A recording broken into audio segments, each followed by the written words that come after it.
We reserve some of our deepest scorn for couples who stay together out of compromise. Those who are making a show of unanimity, but whom we know are deep down not fully happy.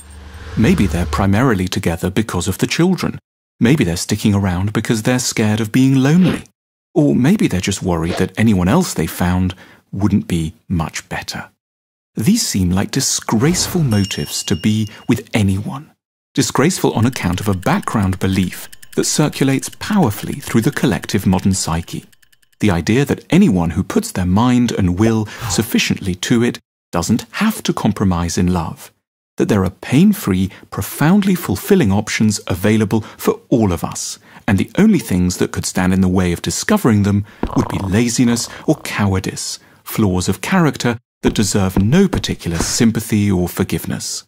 Our high romantic expectations have made us notably impatient around and censorious about those who can't attain them. But imagine if we were to tweak the premise of the argument a little and for a moment probe at the notion that there really might be a pain-free and entirely fulfilling option available for all of us at all times. What if our choices were, in many contexts, in fact often rather more limited than romanticism proposes? Maybe there aren't as many admirable, unattached people in our vicinity as there might be. Maybe we lack the charm, the personality, the career, the confidence, or the looks ever to attract the ones that do exist. Maybe time is running out.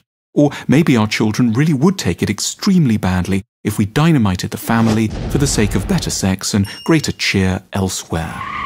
At the same time, maybe the current situation, while clearly a compromise, is not without its virtues. A partner may be only half right, quite often maddening and properly disappointing in certain areas, but, humblingly, still more satisfying than being alone. Having children to bring up together may be worth it even with a co-parent about whom one has a long, only semi-private list of reservations. A few cuddles and occasional moments of coziness may retain a small but decisive edge over conclusive abandonment interspersed with humiliating dates. The capacity to compromise is not always the weakness it's described as being.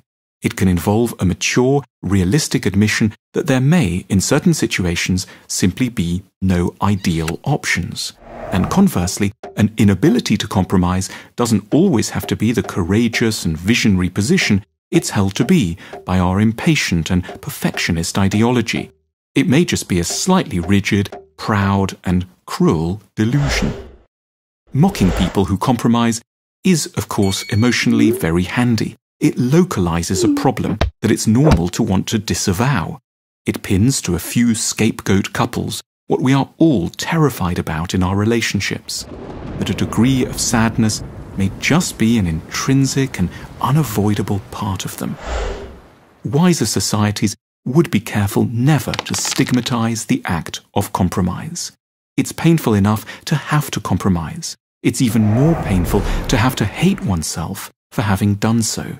We should rehabilitate and occasionally honor the ability to put up with a flawed fellow human being, to nurse our sadness without falling into rage or despair, to reconcile ourselves to our damaged appearance and character, and to accept that there may be no better way for us to live but partly in pain and longing, given who we are and what the world can provide.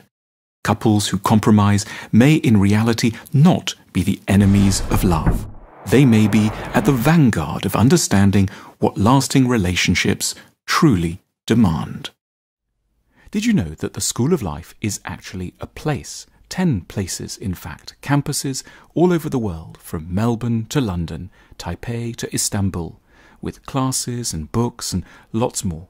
Please click on the link below to explore more.